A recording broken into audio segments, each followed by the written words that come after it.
Oh man, the injury bug is not being nice to our DB room this week, and man, we gotta talk about it. Welcome back to Cardinals Daily. I'm Eddie Law. Hit that sub, hit that bell, send that like, and let's get right to it. Our DB room is in disarray here.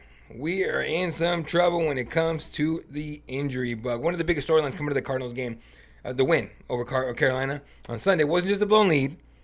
State of the secondary. Right now, Arizona's cornerback room is in full-blown crisis. All right. On Sunday, we lost 3 corners in one game. Max Melton went down with a knee injury. He wasn't playing great, but he's a starter. We lost him, right? Knee injury. He got carted off. Then nickel Garrett Williams, he exited with a knee issue as well after crashing into Buda Baker. And I think rookie Will Johnson, right? I think he left the game with a groin issue. That's 3 starters, active starters going. No, sorry, 3 active players, 2 starters gone in one afternoon. He's a kicker. Cardinals were already without Sean Murphy Bunting, which I believe he was injured out for the season. I think we cut him. Maybe we might have let him go on that one. And Starling Thomas V is definitely out. Both out for the year.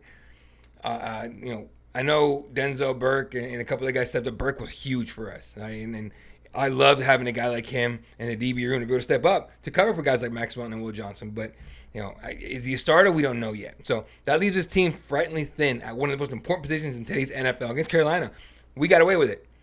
Bryce Young balled out, threw 328 yards or whatever it was against us. But Arizona's early lead and Calais Campbell's late heroics bailed us out.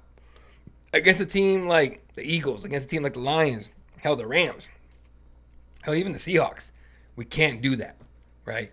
That lack of depth outside could be fatal for us. That isn't just about bodies, man. It's a continuity, trust. DBs need reps together. They need to chemistry with the safeties. They need to understand leverage and assignments as a unit. When you're constantly, shuffling corners in and out because of injuries and whatever else, breakdowns are inevitable. So the defense has proven it can make big plays, right? Josh Sweat strip sacks. They've been calling scoop and score. Campbell's game-ending sack. Awesome. But if the cornerback room doesn't get healthy, this group could be a liability that erases those positives. So Arizona has shown flashes of being a playoff team, but if they don't solve the cornerback crisis quickly, opponents with elite passing attacks are going to target that weakness every single week and beat us up. And unlike Carolina, the better teams in this league, they're not going to come up short in that final drive. Just telling you right now, right? Something to look at in the interim to bring in and bring in, and I like to stick with veterans, guys that know how to win and when to make certain plays. Stephon Gilmore. Sure, he's up there in age, right? And he's bounced around a little bit, but he could be perfect for the defense, right? Given he won't be expensive and he has a plethora of experience, and we just saw Calais Campbell use that to win a game. He could do the same. And not only to use in the games, but also train up the younger guys like Johnson, like Melton, like Burke. Also available, Dante Samuel Jr. Now he's a little different. He's recovering from a neck surgery. I think he had a spine issue, but he said he'd be ready for the second half of the season. I think he'd be a good pickup. Bring him in, see what he has, see what he can do. Maybe come in on certain snaps and everything, to come in and give guys a breather. Depending on the price, of course, and see how much longer he's out. Of course, we'd have to validate him, but it all depends. Other guys that are available: Mike Hilton, Carlton Davis, Kendall Fuller.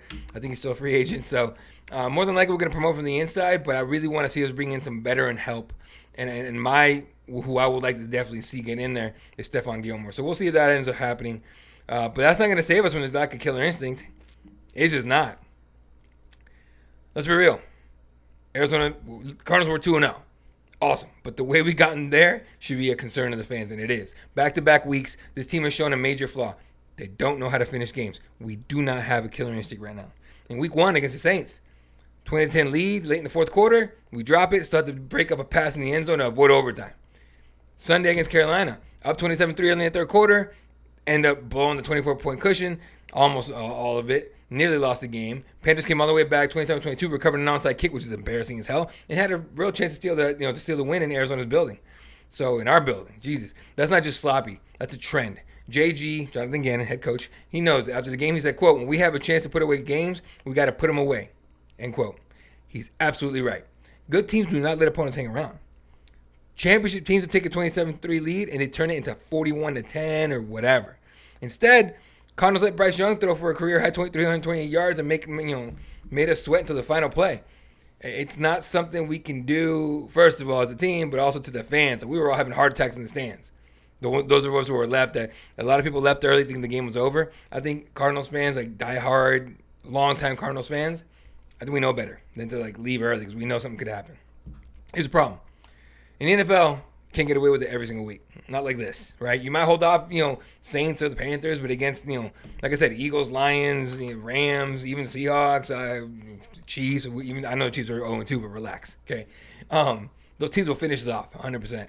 What goes into finishing is not just talent. It's poise, it's execution, it's mentality, it's nastiness, it's attitude, it's everything. You got to put it all together. Michelson Sr. said it, put it best, quote, to choke them out, you need a certain mentality, end quote. Right now, we don't have it. So while 2-0 is a great place to be, the inability to close out games is the biggest reason why people are hesitant to buy into the Cardinals. Until we prove that we can put teams away and not just survive them, we're not going to be taken serious as contenders. It's just the truth. And part of that, being able to be able to finish games and all that, to need some veteran help. And luckily for us, we got one of the best guys out there in Calais Campbell, right? Sunday's win over the Panthers reminded everybody why Campbell's still one of the most valuable veterans in the NFL. When the Cardinals needed someone to slam the door, Calais Campbell, Sparta kicked that damn thing closed, right? Let's set the stage. Arizona built a 27-3 lead. We watched it melt away. Young's in rhythm.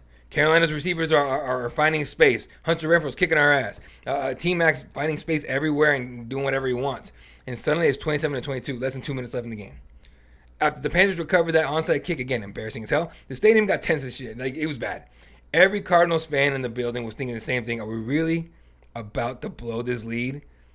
I'm sure Gannon was sitting there going like, dude, I'll never outlive this. This is going to become my reputation of blowing giant leads. Enter Calais Campbell, 39-year-old defensive lineman, 18 seasons in the NFL. Came up with the play of the game on 4th down with Carolina driving for a potential game-winning score. Campbell blew right through the line and buried Bryce Young with a sack. Like, looked like he was carrying a toddler under his arm, straight up. Okay, maybe like dragging him down, but still, it looked awesome, right? Ball game. Cardinals are 2-0. In the locker room afterwards, Campbell literally just said to nobody in particular, said, quote, man, I'm tired of this, end quote. But tired or not, it was the difference after an embarrassing collapse and a hard-fought win. So why it matters. Every team that wants to contend needs veterans who can deliver in those moments. Campbell's leadership and experience don't always show up on the stat sheet, but they show up when it counts. That's one sack. That one sack's not going to blow up the box score. It's in there, right? But it's not going to blow it up. But it's going to echo through that locker room all week long as proof that you have to finish. The Cardinals have a lot of young talent. Marvin Harrison Jr., Trey McBride, Will Johnson before his injury. But it's like guys like Campbell, right? Who just keep the ship steady when things start to rock. And against a team like San Fran, against a team like I said, against the Rams, the Eagles, Lions, the real good teams in this league, like that presence could be just as important as any highlight play that Kyler Murray makes. Calais Campbell may be in the twilight of his career, but on Sunday, he was the closer Arizona desperately needed. And if this team is serious about making a playoff push, which we are, I believe, we're gonna need more of those clutch veteran moments. And that's why I want a guy like Stephon Gilmore in the DB's room. So I'll take time, ladies and gentlemen. Cardinals are 2-0, and in the NFL, it's never something to apologize for, right? But wins are hard to come by. But here's the truth: this team feels just as uneasy about their undefeated start as we do, right? Think about it. The New Orleans game, Week 1, have a 20-10 lead, have to break up passes to win the game in the end zone. Sunday against Carolina, up 27-3. End up having to get a game-saving sack. That's not dominance, ladies and gentlemen. That's survival. JG knows it, right? The whole team knows it. The coaches know it. By the way, Drew Petzing, come on, man. Get it together or step aside. Let somebody else call plays. Jesus, you're terrible. And I'm definitely going to dig into that later this week, especially if we're not looking good for the San Fran game. But we'll talk about it later on, all right? Look, teams that flirt with disaster every single week don't last long in the playoff picture. And that's what we're doing right now. Finishing isn't just about talent, right?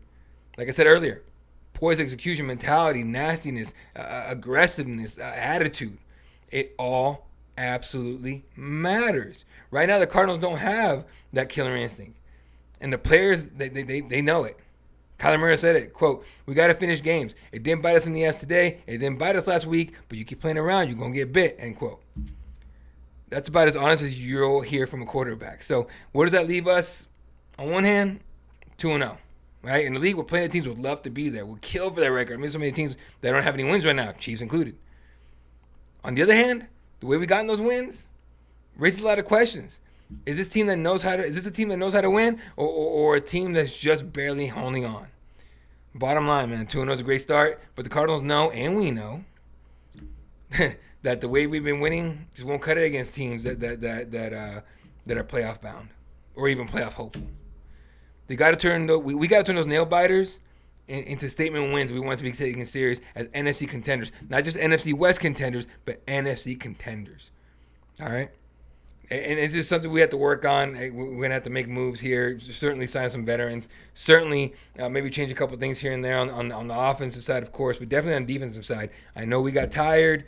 The offense didn't do a lot in the second half, and it's something that if the offense doesn't do a lot, especially that awful onside kick we lost out, but if we don't let the defense rest a little bit, what's going to happen on Sunday is going to happen again. You got to give it up to Calais Campbell for making the game-winning sack. You gotta get up to Josh Sweat. Josh Sweat busted his ass to get in there.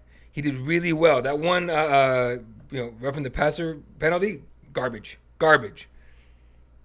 On that too, refs early in the season in every game, you are all trash in every game. You guys are professional referees. You're not the college guys we brought in a handful of years ago because you guys wanted to sit out and strike.